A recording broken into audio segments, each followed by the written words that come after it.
If anyone's going to get close to the greats of Eddy Merckx and Lance Armstrong, it's Tadej Pogačar. At just 24 years old, he's already won 2 Tour de France yellow jerseys, 10 Tour de France stages, 2 monuments, and many other races. What makes him so good? How can he be beaten? And ultimately, is this all too good to be true? Tadej Pogačar doesn't currently have any glaring weaknesses. He may have flaws, but overall, he's pretty much the perfect cyclist. He can time trial, he can climb, he can ride cobblestones, he can even sprint. You could argue his team is his biggest downfall and the reason he lost last year's Tour de France, but this year, they've stacked it full of talent. His unrelenting focus and killer instinct is also what sets him apart. He's beloved by everyone in the peloton, but when it comes to it, he puts the screws into anyone. This is what Nelson Paulus had to say about Tadej Pogačar. There's a lot of good athletes out there, but some of it does come down to natural talent, and he has a lot of talent.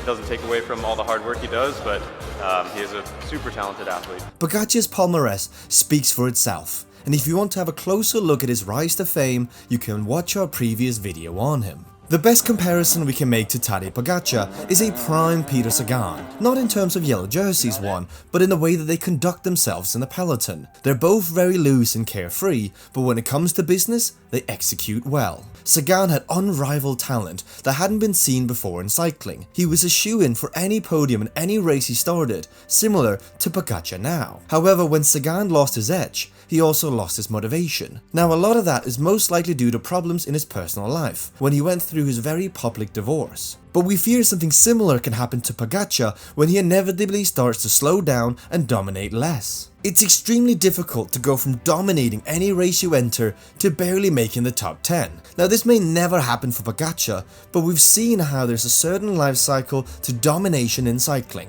It happened to Lance Armstrong, Chris Froome, Alberto Contador, and now Pogačar might be next. Besides the obvious mental strength, Tadej Pogačar has incredible life balance. Listen to this from Larry Warbass. Yeah, but even more than that, just like I think in his everyday life, I don't know, I get the impression he has good balance, you know? He's riding with his girlfriend a lot, you know, he gets to, yeah, I don't know, he just seems like he doesn't take it like too seriously, and I think that's important. So for me, that's a big advantage, you know? I think like he probably gets to the races and he's mentally fresher than the other guys. Urska Sigurd, Tadej's girlfriend, is a very talented cyclist in her own right. This helps lay a strong foundation to Pogačar's life. Going on long training rides become more than a chore, it becomes something you look forward to. This is something very indicative of Tadej Pogačar. I don't have an answer to the question why I'm so good. I just like racing. When I look at the Tour Down Under in January, I can't wait for my first day of racing. I understand that other riders want to be as fresh as possible towards their goals.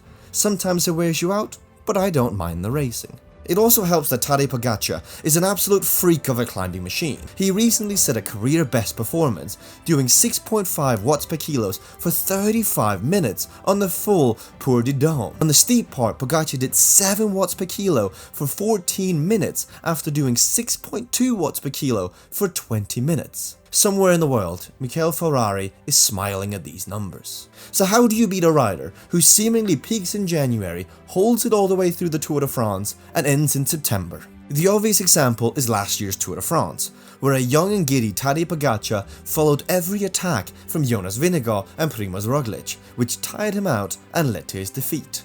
Listen to this from Matteo Jorgensen.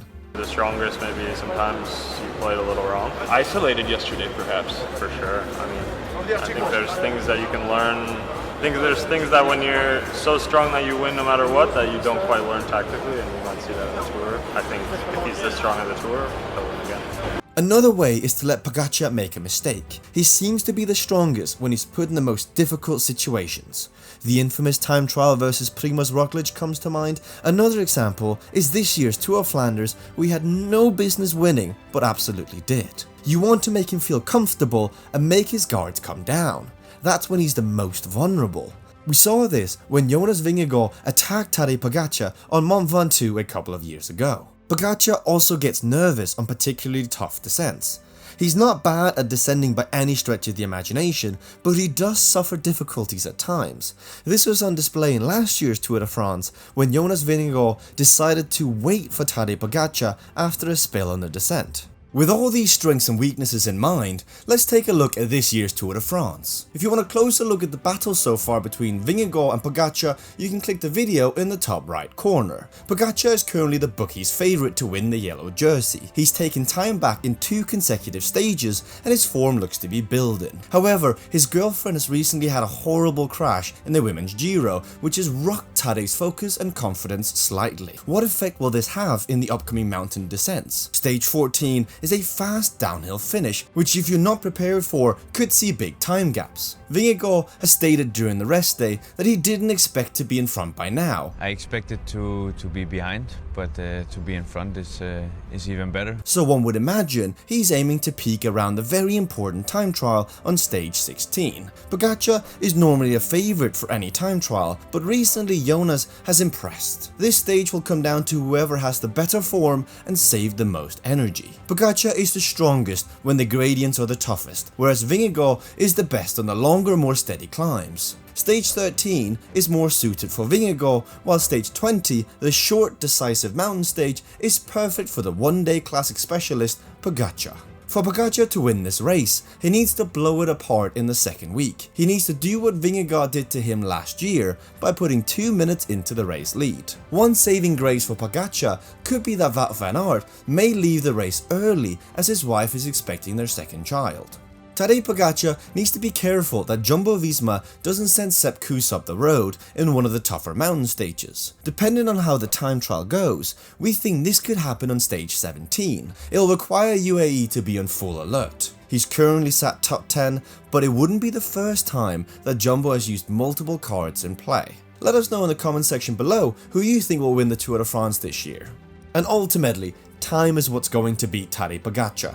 He's currently in what seems to be his prime. He's the favourite for any race he enters, but as history has shown, this only lasts a certain period of time.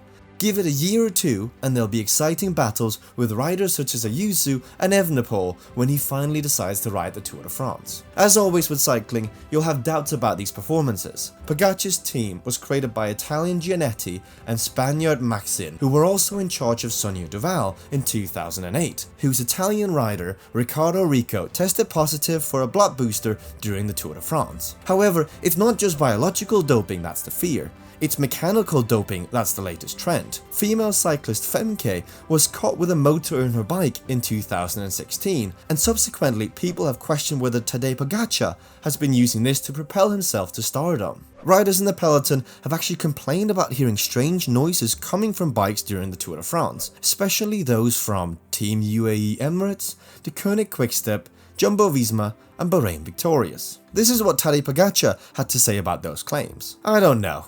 We don't hear any noise. We don't use anything illegal. It's all Campagnola materials. I don't know what to say.